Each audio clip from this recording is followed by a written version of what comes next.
Tanganing mas maging mabaskog ang turismo sa Albay, minaawat ni Gobernador Noel Ebriega Rosal ang pagpakarahay asin pag-upgrade kan mga pasilidad sa Linion Hill Nature Park sa siyudad nin Legazpi. And anywhere man ako magduman, sa Amerika, sa Australia, nagduman baga ako, or in any other parts in local, no? Dapat may attraction kita, may dudumanan. Kasi although we have Mayon, pero boring man kung daing activity. So at least may boulevard na kita, iba kitang mga, yan na, sa Kamalig, no? Na mga attraction dyan. Kay Puan, ining Linion Hill kasi, saruin na sa nahiling ko na treasure kang Albay. Lalo na kan sa tuyang tourism, no? Ang bulod igwanin lang kaon na 512 pie o 512 feet, may distansyang 12 kilometros hali sa ngimot kan Mayon Volcano, asin may rayong 3 kilometros hali sa sentro kan Old Albay District. Sa ibabaw kan bulod, may hihiling ang bulkan Mayon, asin madudu ngawan, ang sentro kan Legazpi City, asin ang asul na Albay Gulf. Kanaron dumanindo kang ako mayor, nakipagmawa ko sa probinsya. Dinaagan ko yung mga building, as in mga added attractions, lalo itong 360 degrees na pwede maglibot kita. Gusto tayo may padagos.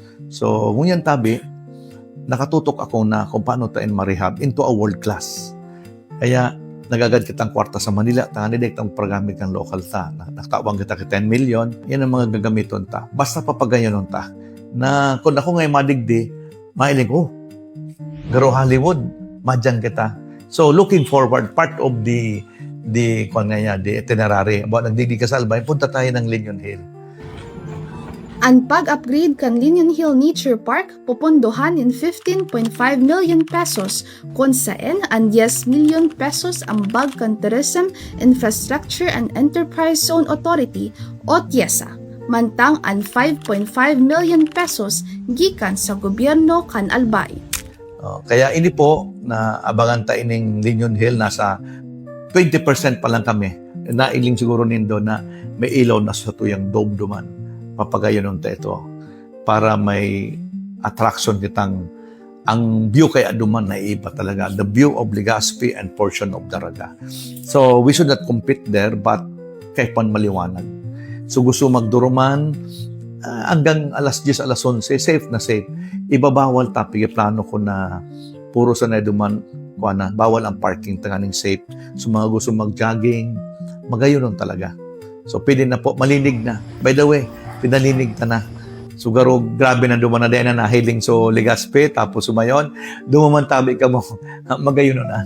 Sigun kay Gobernador Rosal, ang pagbisita kan dakol ng mga turista sa probinsya makakatabang sa manlain-lain na negosyo, makrear nin trabaho, asin matao, nin dagdag na income sa kaban kan gobyerno kan Albay. Hindi mo kasi pwede alion ang economic impact eh. Kasi kay pan ang local government, bako lang yan income generating. You have to provide opportunities. No? Hindi pwedeng mawalat yan. Pag nawalat yan, masyadong tang dependent na sa satuyang NTA lang or national share ta lang. Dapat may income talaga tang sa dire. So, ang meaning, tawan ta ka opportunities sa mga nag-invest sa tuya like hotels, restaurants, souvenir items, transportation. Dapat ililink ta. Pag pinakareta ang tourism, may inclusive growth kita. Meaning, so mga tao, magkakaiga ko kwarta. Kahit paano, so mga nagatinda, may turista. Maski magdumang ka sa Amerika, sa Europe, ang buhay ni turista. Turista. Kasi it add purchasing power sa mga tao. Pag inali tayo yan, masyado ka lang kitang social service oriented. Di pwede. Albay has to